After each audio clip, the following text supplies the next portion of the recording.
Hey, everybody, and welcome to, God, what is the name of this show? Wake Up College Football. I am 2016 is off to a roaring start. Woo! Yeah. I'm actually in my parents' breakfast nook, which makes sense for what generally is a morning show. It's a quality nook. Do you think we can recreate their breakfast nook for our set? Oh, I would love that so very much. 2016 goals. We have them. We have them. All right. We are going to make this very simple because the college football playoff semifinals have happened and are in the books, and both Alabama and Clemson have essentially and eventually dominated Oklahoma and Michigan State. Mm-hmm. And so, Ryan, because I'm home for the holidays and because you're in New York, we're doing this remotely. And I think we're just going to, let's start 2016 out on a very positive note, and let's just agree on awesome, unexpected, and meaningful things. Or try to agree. How does that sound? You're an agreeable person, so I feel like we can pull this off. For sure I am. Where do you want to start? Let's start with 38-0. Okay. I think that's the better place to start because that was the highest level of things. Okay. What to you was awesome specifically about Bama and Michigan State? I mean, what jumps off the page, and it could probably apply to all three categories, but I'll throw in an awesome. Mm-hmm. Jacob Coker was just so good. I mean, I think he had certainly risen to the occasion in big games before this year, but nowhere near the way he did tonight or last night, rather, especially because Derrick Henry was so largely contained for the meaningful portion of that game. But 25 of 30, didn't turn the ball over, looked really comfortable. And if he can play that way for the national championship game, a lot of what my assumptions were about Alabama as a team are very different. Yeah, and I think that's right. And Alabama dominating a Michigan State offense that has struggled for a good portion of the year that's an expected awesome thing. But Jake Coker has made good throws in big games, but I don't think he's put together a performance like this. And I think that's partially due to him being ready, prepared, capable, and also Lane Kiffin in the game plan, knowing that Michigan State was probably going to try to do everything to take away Derrick Henry, and to get 21-year-old true freshman Calvin Ridley loose was enormous. They weren't great on third downs, but Jake Coker made enormous throws, and that ultimately was probably the best thing, not just of this game, but of the semifinal day of New Year's Eve. To you, what were you not expecting from this game? This is maybe more of a big picture thing, but in the past, special teams has been kind of a weird Achilles heel for Alabama, and it was really solid for them, not just this game, but all season long. They got a nice long field goal, a 47-yarder from Adam Griffith. The punting team did a good job when the Bama offense was struggling in the first half, keeping field position from getting out of hand. And then they got that nice punt return touchdown from Cyrus Jones, which I still don't really understand what he did with his body there. He was just like, my body is here. I'm just going to mentally move it 5 feet over here. Oh, it didn't brutal. It didn't look fun to defend that at all. But yeah, I mean, it's just another thing where you sort of look at this Alabama squad and you're like, okay, where are the weaknesses? Mm-hmm.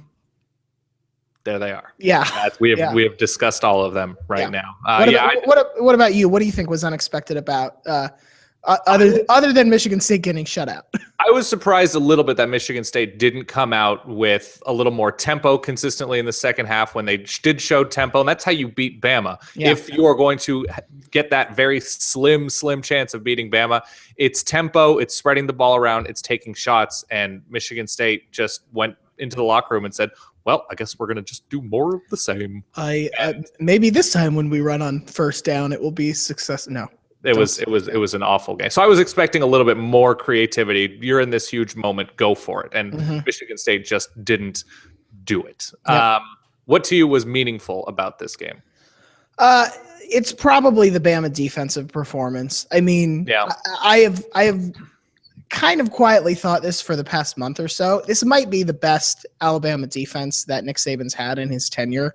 I mean, what they were able to do, just destroying the Michigan State rushing attack, turning them completely one-dimensional, and then limiting that one dimension. I mean, you can say on the other side of the ball, Bama wasn't running the ball all that well themselves, but they still figured out what to do on offense.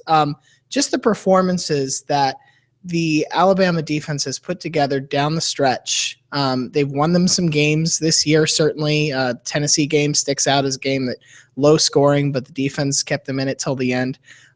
They're a scary unit to play because they have so much. They don't necessarily have that one guy that you point to and say, oh, he's like a top 7 defensive pick. Right. But all over the field, there's just a lot of strength and speed on this defense. I think also within the context of Alabama's schedule and now looking forward to Clemson, there were Alabama teams with more NFL talent, perhaps, or more high-level NFL talent. But the fact that this is a much more difficult SEC offensively to play in, and Alabama shut down everybody with Dak and with Ole Miss and with Texas A&M, with Wisconsin to start the season, it's all the more impressive. And looking forward against Clemson, I don't know if Clemson can get I believe 15 of 31 day from Deshaun Watson and beat Alabama. Right. Like it's great what Clemson did, and we're going to talk about that on the ground. But you're going to need to be a little bit better through the air if you have a chance against this Bama defense. Yep. Let's move on. Clemson takes down Oklahoma. A big second half. They pull away Oklahoma, some devastating injuries, obviously. But to you, what was the most awesome thing about Oklahoma-Clemson? It's probably how flexible the Clemson offense was, because like you were saying, the passing game just wasn't getting going for them. And they said, okay, we're just going to give the ball to Deshaun Watson and Wayne Gallman on the ground. Yeah. For 50 carries, and it worked. I mean, a lot of it is, like you said, Jordan Evans gets knocked out of this game, and that was unfortunate in a lot of ways. Charles Evans, yeah. But they reacted well, considering they're losing this game at halftime. Yeah, and they came out and said, in all the ways Michigan State did, and they said, here's what we're going to do differently. Here's what we're going to throw at them. But if you want the most awesome thing, it was definitely the fake punt. Yes. Oh my God. Yes. War Daddy, Christian Wilkins. He's like, and the punter on that play he looked so comfortable and confident. He looked like a read. I'm going to sit back in the pocket. I'm going to wait for the wheel route to come open and drop it right in there. It was awesome to watch. It was fantastic. And I think you're right that Clemson was able to survive, first of all, losing their best defensive player basically at the beginning of the game, and to survive with the depth that they had. I do like that the replacement's name was Austin. Sorry, Oklahoma.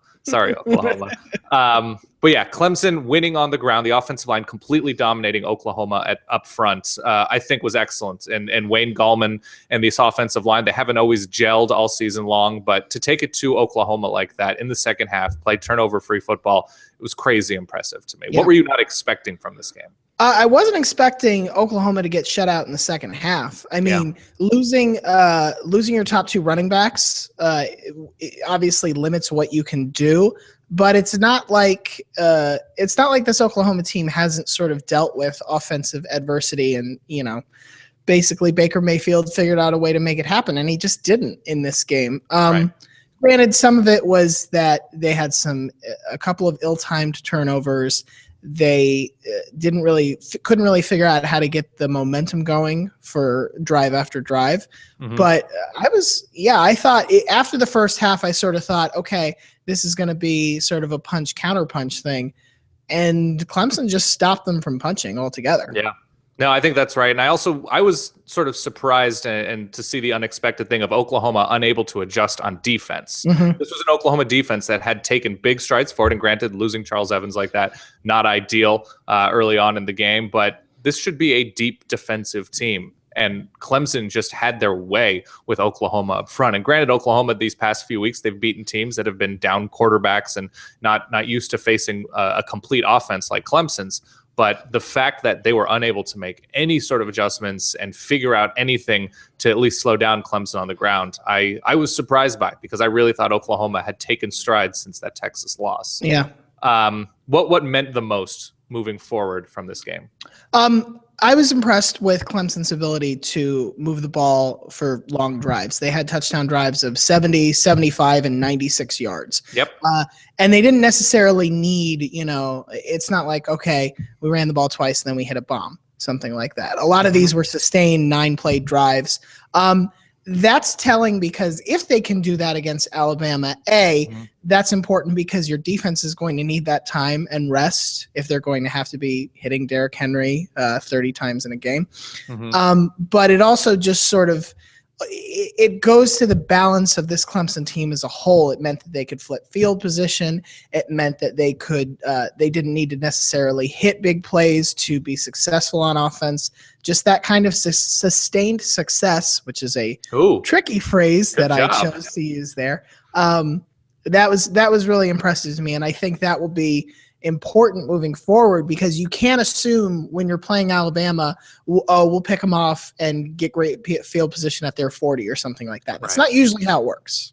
Yeah, no, I think that's right. And I also think it's meaningful that if Clemson is able to get Deion Kane back for the national championship game, that means a lot, because their receiving depth was a little bit tested, and they had a former walk-on step up. But yeah, to me, Clemson being able to win with Deshaun Watson being off, finding various ways to win in the way that you describe with longer drives, I think that's meaningful. And if they have a chance against Alabama, it's stretching the field, it's converting third downs, it's making small plays that turn into big drives. And I think they showed that ability.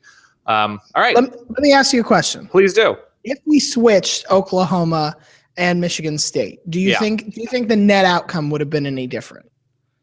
Do you think we're having two different finalists, and B, do you think that the character of these games, are we getting maybe a closer game between either of these? Does one of them show better? I think Oklahoma at least scores against Alabama. I think the receivers are too good, and I think offensively Lincoln Riley going into the second half will at least make an adjustment to just go a little bit crazy with tempo and throwing the ball downfield. So yes, I think the sort of tenor of Alabama, Oklahoma would be different. But after seeing how unable Oklahoma was in adjusting, I don't think that game would have been any different. And Michigan State against Clemson, maybe they score a touchdown, maybe they score 2 touchdowns. But I ultimately think maybe Michigan State does a better job defensively against Clemson. They shut down the run a little bit. Maybe it's a 24-14 game. But yeah, I think the strengths and weaknesses were too much on display with and exposed by the greatness that was Clemson and Alabama. Yeah, I think that's right. Okay, fair enough. We're going to be in Arizona in a few days, so we're going to be doing all sorts of fun things out there. So pay attention to that. This has been Wake Up College Football Season 2. Whatever it was, yeah. I think that's right. We'll do it after the national championship game. But I hope everybody had a happy New Year. What do you have to say? If you're going to be in Arizona, holler at Dan, holler at me. We'll figure something out. Yeah, maybe we'll get you on camera and you'll say something you'll regret for the rest of your life. This is true. This is true. We make dreams happen. Thank you for watching. We'll see you soon. Adios.